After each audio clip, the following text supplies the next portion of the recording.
Today we complete our fifth and final week of our series, Begin with the End in Mind. A series that we continue to focus on our destination, where we want to be, because we know it's an inseparable truth that at some point in our life will come to an end.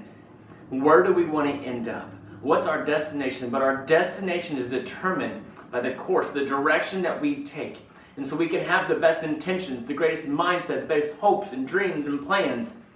But at the end of the day, the direction, the action that you and I take in order to walk in obedience, to receive the destination of our prize that we long for with Christ, it requires a certain action, a route, a path, a way to get there. And so when we think about it, we have to be obedient in that process. So how do we walk faithfully into following the path planned for Christ? We have to take moves and make it a process. But let's think through this, because today we're going to look at a principle of the detour. Have you ever had one of those days where or maybe it's a season, or maybe it's just a story of your life, and you've had something where you're like, we thought everything was just right, we thought it was all put together, we thought we had it all figured out. But what we understand is this: sometimes it just doesn't work out that way. Maybe it's a simple project at home where you were working on something, and next thing you know, you're like, I have to go get more parts and more parts and more parts because nothing worked out.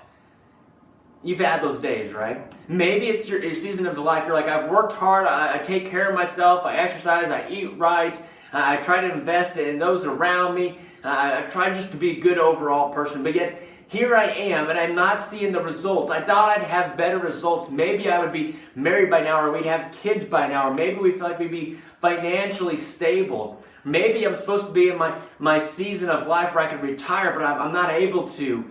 Or maybe you thought, I never had the idea that I'd get sick. No matter where you're at. Sometimes we all have that moment where we're like, this is not how we thought it was going to be, where we thought the path was going to be different. But it doesn't mean that we're alone. And it doesn't mean that there's still not a plan in place. We want to look at the Old Testament, a story that a passage at least you've heard numerous times. It's very popular. But so often it's taken out of context for the rich meaning and value that it has. As we see in Jeremiah chapter 29, verse 11, it says, "For I know the plans I have for you, declares the Lord, plans to prosper you and not to harm you, plans to give you hope and a future." Those are good words. Great words. We love those words. The problem is, in this passage, it's been so misused and taken out away from the history. So what happens when we put it back into the history? Because when we notice here in the process, as you read it, so often we think, for I have plans for myself, you have plans, I have plans. But what it says here is from God, that God has a plan for you and I. And in that we realize that so often we think that everything should work according to our will and to our request. But when we actually notice it, it's this: that He has a plan for us. And so in that, we realize that sometimes things can be interrupted. Think about this. Read through the Bible. Open the pages and you see time after time after time that God is the matter of interrupting people on their path, on their course. And they thought, this was never what I was going to do, and yet God interrupts their story, detours them, and puts them in a place by a plan that they thought they'd never be. But God uses it for amazing things. Noah never planned on building an ark. We said Abraham never thought about father a nation in his 90s. Moses didn't plan on defying Pharaoh. Mary didn't plan on getting pregnant. And the disciples weren't planning on stop fishing. So even when we plan everything out, when we think we've got everything going on, it's still outside of our control, outside of our plans. We often end up in a place we never thought we were going to be. So today we want to walk through history of the Bible just a little bit, into the context of Jeremiah chapter 29 and what was taking place. Now this time there's several nations, big nations, small nations, but the power of the nations were all built upon their gods, those little g gods, their idols that they were worshiping. And a nation was determined to have value and strength. It was on their God. So if your nation was crumbling, if it was failing, if the economy was low, it wasn't great, the vision of your God was put that you have a weak God. But if your God, if your village, your nation was thriving and is working overtime, and you see that the armies were abundant, your God must be great, it must be powerful. So the Israelites thought that we must be the greatest nation ever because we need to prove that our God is stronger, that He's bigger, more powerful. But yet, they thought they had everything working for them. They came out of Egypt, they went into the isolation, into the wilderness, and then they received the promised land. As they were there, they continued to build things up, and here they were given a king, and Saul, and then David, and then Solomon. But then we see destruction take place because they turned their eyes from Christ and they started worshiping those little g gods, those idol worshiping as they were taking place. And so we see that as here the Syrians came in and there's a split into the Israelite nation there. And so we see that the northern part was wiped out by the Syrians. And then we see the Babylonians come in and wipe out the southern region, Judah. They're under the reign of King Nebuchadnezzar. The Babylonians were thriving. And King, being smart as he was, he says, we're going to bring in the smartest and the wisest, the most tactful. All of them will come back with us and live in our culture as exiles. A thought and a process we're going to examine so much more in the coming weeks as we study 1 Peter. But here we see in the nation, as they were thriving in this process, that they would come together. And so the Israelites thought they had a plan. They thought they had it all figured out, that they were going to be great and powerful. And they thought it was leading to a certain destination. But once again, their intentions would not lead them to their destination, but rather their direction. They changed their course. They began to serve these little idols. They disobeyed God of Israel. So no matter how good they thought they had it planned out, they were never going to reach their destination. They decided to go in a different direction. And so because of that, the Israelites were living in a foreign land with a radically different culture, different set of rules and values and gods. So talk about a detour. Nobody pictured they would be part of the plan of God this way. They didn't think that this was going to be the way that they would be able to follow through. So something as we continue to examine, what's interesting as they get there, they have these radical questions. Things that we ask ourselves today, God, where are you in this? And if we are God's people, does God really care about us? See, we're reminded in Psalms 137, by the rivers of Babylon we sat and we wept and we remembered Zion. There on the poplars we hung our harps, for there our captors asked us for our songs, our tormentors demanded songs of joy. They said, sing us one of the songs of Zion. How can we sing the songs of the Lord while in a foreign land? How can we sing songs of Zion in a foreign land? It's praising God in the middle of the storm is what they're saying. How can we sing this song in the middle of our heartache? The truth is that there is a God. And He is still good even when the plan is shattered, when everything falls apart. He is still in control. And so though the people were taken out of Jerusalem, they're put into Babylon, they received this letter from a man named Jeremiah, a prophet. A letter to the exiles. He is still living in Jerusalem. But he answers some of the questions the people had. How do we live in a new land? And how do we live when things don't go our way? It's the question we want to learn today. So in Jeremiah chapter 29, verse 4, it says, this is what the Lord Almighty, the God of Israel, says to all those I carried into exile for Jerusalem to Babylon. Build houses and settle down. Plant gardens and eat the produce. Marry and have sons and daughters. Find wives for your sons and give your daughters into marriage, so that they too will have sons and daughters. Increase in number there. Do not decrease. Also seek the peace and the prosperity of the city to which I have carried you into exile. Pray to the Lord for it, because if it prospers, you too will prosper. Yes, this is what the Lord Almighty, the God of Israel, says. Do not let the prophets and diviners among you deceive you. Do not listen to the dreams you encourage them to have. They are prophesying lies in your name. I have not sent them, declares the Lord. This is what the Lord says. When 70 years are completed for Babylon, I will come to you and fulfill my good promise to you. Bring back to this place. For I know the plans I have for you, declares the Lord, plans to prosper and not to harm you, plans to give you hope and a future. See, what Jeremiah is telling me, essentially, you guys, you have two choices. You have two options here. One is to go into Babylon, to assimilate to the culture, to join in, to participate, to be an active participant in the workforce, and to live there, and to join in the culture, and the hobbies, and the activities. But in this process, you're leaving your land. They're turning back because of this. And so you're hoping that they would all join in because they were so smart. If they'd all join in, they're so powerful. But the problem is that the Babylonians may just continue to ravage each place and leave it destitute. Eventually they're going to join together and come back against them. So rather than that, they would bring them in and say, join us, be part of our culture, share with us. And therefore there would be no rebellion because they're all with us. And so while it might be easy, it comes as a cost. Because you're giving up your relationship with your God, your history, Israel. Option 2 is for the Babylonians to rebel. Don't participate in anything going on. Stand apart from the culture. Isolate yourself. The direct opposition, the opposite direction of where we see here, what the Babylonians were trying to do. And so for this, they were struggling together. So it's going to be ugly if they begin to isolate. They stand back. The simple truth is that we understand now was true then also.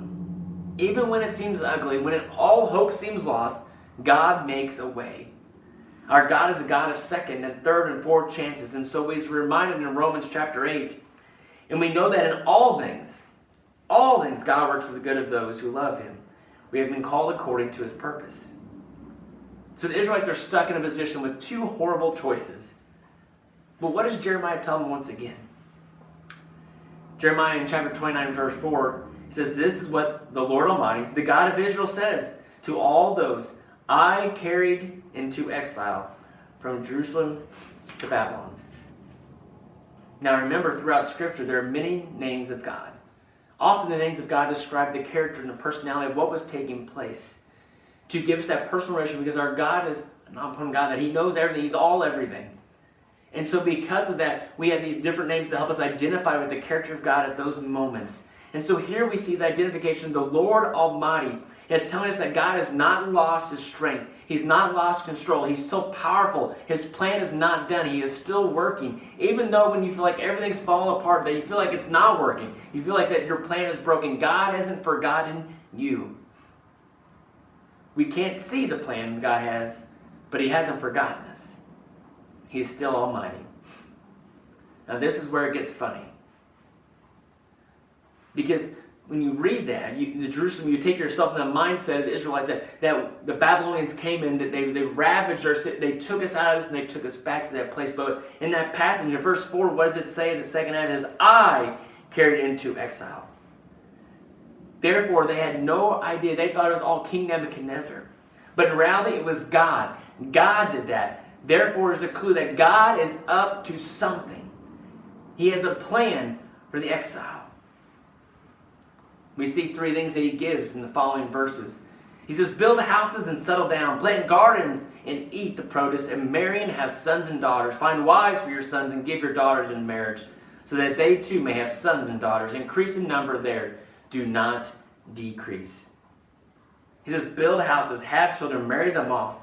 Plant gardens. In other words, what Jeremiah is saying here is that we're going to be here for a while. That this is going to be home. In fact, you're going to be here for 70 years. So for many of you, you will not see your way out of this place. But you can handle it. So settle down and I'll see you through it. What you need the most is not in Jerusalem. But what they needed most was Christ. And so often we think that our relationship with Christ is determined by a certain place or an event, a style, a particular practice of church. But what God is doing here is calling them and saying, what you need most is just me. I'm not found in a preference. I'm not found in a style or a category. But what you need is in me and in me alone. And I'm there even with you in the exile. Even on the detour. Even when you feel like you're the outcast. I am always with you. And I will be with you in Babylon. I want you to be the salt and the light in the darkness. They received those three instructions for them to do. Build, plant, and marry. What's interesting about those three specific things that Jeremiah prophesies to them about here is this. Each of them was an act of worship. When you want to build a house, you would bless it as an act of worship. When you would plant a garden, you would do so, and you would give your first fruits back to Christ. And when a couple gets married, they do it before God as an act of worship. You can do these normal things that you would do in Jerusalem, but you can do them in Babylon too. The God is still God in Babylon as he was in Jerusalem. He is here too. And you can worship him. They just didn't know it yet. They didn't understand it. God is still almighty no matter where you find yourselves today. Because of that, God calls us to live in that Babylon. To live as the exile. To live when you're under trial, when you're under chaos. He says, live with me. Because when you're with someone you love in exile, it doesn't seem that hard. It's less scary when we're with the one that we desire to be with. I remember the first time that Jess and I were traveling to Michigan. We took a flight from St. Louis, and our flight got delayed and delayed and delayed. And so finally we were able to take off. And when we landed in Chicago, because of some of the overcast, we were catching a connecting flight. And when we got there, as we came down, we were on the tarmac for about another hour. And as we're sitting there on the plane, we could see another plane pulling out as we were pulling in. It was our connecting flight. At this point, we were so delayed, we had to go get in line and we had to talk about what our next options were. When we got done, it was about 1:30 in the morning. Our next flight was going to be back at about 7 o'clock. And so here we are in Chicago. It's about 1:30, 2 o'clock, and we have to make a choice. Do we go and we try to leave here, take a cab, try to find an overpriced hotel to get to the hotel, to get into the room? We still don't have our bags. To get to that place, there at that moment, about 2 o'clock, 3 o'clock, to get back up at 5, to come back here to catch our next flight. We'd be paying all that for 2 hours. It wasn't worth it. And while it's something that we probably never want to do again, is sleeping in an airport, honestly, it wasn't that bad because we were together. We were in a foreign place. We were still at that age where it was like, are we even allowed to travel? But there we were together. And something about being with the one you love in the midst of exile makes it all the bit easier to be. And so one of the deepest lessons we can learn from the story in the exile of Israel is that we can learn to live with God when all our plans fall apart. Even when things don't go our way, the one we are called to love the most is with us in every crisis, in every season, in every moment. And so it asks that question, while you're there. Essentially it says, while you're there, be active. No matter where you're at. If you feel like you're in the ups or the downs and the highs, it says be active. In Jeremiah 29:7, probably my favorite verse in that.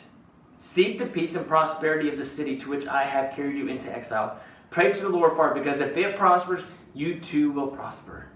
See, the crowd was gathering as the messenger was reading this scroll, identifying what was going on, this prophecy from Jeremiah. And as the crowd was gathering, he tells them, I want you to pray for God of Israel. I want you to pray for your enemies. I want you to pray for your city. I want you to pray for those who don't know me, who put you up against this place, who brought you out of where you thought you were supposed to be, who derailed you, who turned your path, who turned your course. Be praying for them.